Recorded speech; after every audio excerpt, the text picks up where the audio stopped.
Gracias, señor presidente. Festejo la moción del diputado Recalde de que demos trámite lo antes posible y tratamiento y que decidamos en esta reunión, en esta sesión, aprobar las modificaciones que ha sufrido la media sanción que habíamos llevado adelante el año pasado. Yo creo que ponderar nuevamente y posicionar a las víctimas dentro del proceso penal es una deuda que se tenía desde años, desde hace mucho tiempo atrás, y que en algunos momentos se dio algún tipo de tratamiento. Fue el año pasado en donde hubo una voluntad política para cambiar ese paradigma y de una vez por todas posicionar a las víctimas dentro de este proceso penal. Este proyecto otorga a las víctimas un cúmulo de derechos que permite un particular tratamiento y un lugar óptimo dentro del proceso penal. Voy a hacer enunciación de algunos de ellos, porque no quiero retrasar justamente la posibilidad de votarlo. En lo que se respecta a la delimitación del ámbito de su aplicación, se deja bien en claro con esta modificación que los derechos enunciados en las mismas no son taxativos, sino meramente enunciativos, y en ese mismo contexto se consideran a todos los demás derechos consagrados en la Constitución Nacional, en los tratados internacionales, en las constituciones provinciales y en cualquier otra norma vigente en el país, como sumatoria de los mismos. Respecto al concepto de víctima, también hubo una modificación, no porque se aparte o se saque a quienes se consideran víctimas, sino simplemente para delimitar expresamente quiénes son víctimas y también sumar a aquellos que se sienten afectados, como son, por ejemplo, el cónyuge, el conviviente, los padres, los hijos, los hermanos, los tutores. Bajo ningún aspecto se ha cercenado o se ha restringido esa amplitud, sino que se ha explicado de una forma quizás más sucinta y más clara. Lo que se tiene o lo que se quiere acá dejar bien en claro es quiénes son víctimas de delitos. Respecto de los pueblos originarios, se consideran víctimas y se los reconocerá dentro de los derechos que establece esta ley en cuanto sean personas que directamente han sido ofendidas, en su caso,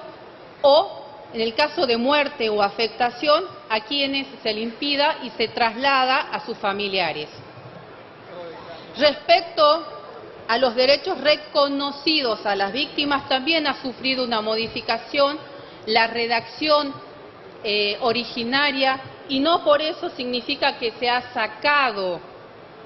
o se ha cercenado derechos que habíamos reconocido, sino que justamente se hace una enunciación o una enumeración y se queda en esta redacción alternativa, es enumerar en un solo artículo qué derechos se establecen en la norma, dejando a salvo lo solicitado por cada una de las víctimas que en su momento expresaron cuáles eran sus derechos afectados. Respecto a la efectividad de los derechos reconocidos, se modifica el código vigente a la fecha en lo atinente a los modos de terminación del proceso sin juicio, tales como la suspensión del juicio a prueba, el desistimiento de la acción, el archivo o la aplicación de cualquier otro criterio de oportunidad. Todo acto procesal de importancia, inclusive aquellos que tengan que ver con decisiones que tome el órgano jurisdiccional respecto de la libertad del imputado, que se encuentra privado, en algunos casos se encuentra privado de su libertad, y todo aquello que tenga que ver con medidas que tome el cuerpo jurisdiccional debe ser notificado previamente a la víctima en todos los casos y en especial cuando existen salidas anticipadas o estas sean transitorias, ya sean estas transitorias o definitivas. A fin de precisar el reconocimiento de quienes son víctimas, se ha dado una especial atención a aquellas víctimas que sufren o que son más vulnerables a ciertos delitos. Y se lo ha expresado en esta modificación que viene del Senado. Se agrega a la lista de la sanción que habíamos hecho o efectuado nosotros acá en diputados, que serán más vulnerables en razón del delito sufrido y como tal merecen una atención especializada aquellas víctimas que han sufrido justamente ese daño por asociaciones ilícitas, las que son víctimas por delitos contra la integridad sexual, que en esta Cámara hemos tratado varios proyectos relacionados a ese tema, aquellos que han sufrido un daño contra su vida o a las mujeres que han sufrido delitos contra la violencia de género. En este caso, el tratamiento tiene que ser inmediato, especializado justamente por la calidad o por la vulnerabilidad de los mismos. Respecto respecto al abogado particular querellante que se había introducido dentro del proyecto original, se han modificado, se sigue manteniendo ese derecho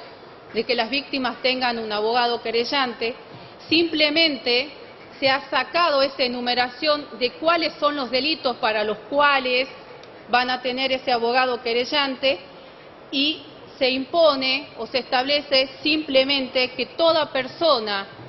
puede tener un abogado querellante cuando no tenga los medios económicos para solventar lo que significa un proceso de querella. O sea que sacamos o apartamos, se sacó en senadores la enumeración de cuáles eran aquellos delitos que posiblemente o podían llegar a tener este beneficio. Y por lo tanto recibirán ese beneficio de un patrocinio gratuito todos aquellos que no tengan los medios económicos suficientes para solventar un proceso de esta naturaleza. Respecto de las demás formas, el Centro de Atención de Víctimas se crea una oficina dentro del Ministerio de Justicia que tendrá la función de asistencia a las víctimas de delito con competencia nacional o competencia federal en todo el país. Se dispone que las provincias y la Ciudad Autónoma de Buenos Aires, que ya cuentan con un servicio de atención a las víctimas, serán solventadas y serán ayudadas con capacitación para que haya una uniformidad en el criterio y se tomen todas las medidas necesarias y suficientes para estructurar la misma. No quiero ahondar en más, hay otros oradores, simplemente creo que este proyecto otorga a las víctimas un gran cúmulo de derechos que le permiten participar en forma directa y activa en el proceso penal y que han sido lamentablemente y durante mucho tiempo apartadas de esos derechos básicos y elementales y que tras el producto de algunas decisiones que en su momento no han sido tomadas y que nosotros tomamos la decisión de contenerlos y de protegerlos y de ampararlos, hoy va a ser un día sumamente importante para este colectivo, para todas las organizaciones, para todos los padres y madres que han sufrido una gran pérdida en su persona, en su vida y que ha desintegrado su familia en muchos casos. Así que por esa razón y por todo lo que nosotros dijimos en su oportunidad y por el tratamiento que se le dio en senadores, hoy vamos a estar apoyando y vamos a estar votando cada una de las modificaciones que el Senado hizo al respecto. Muchísimas gracias.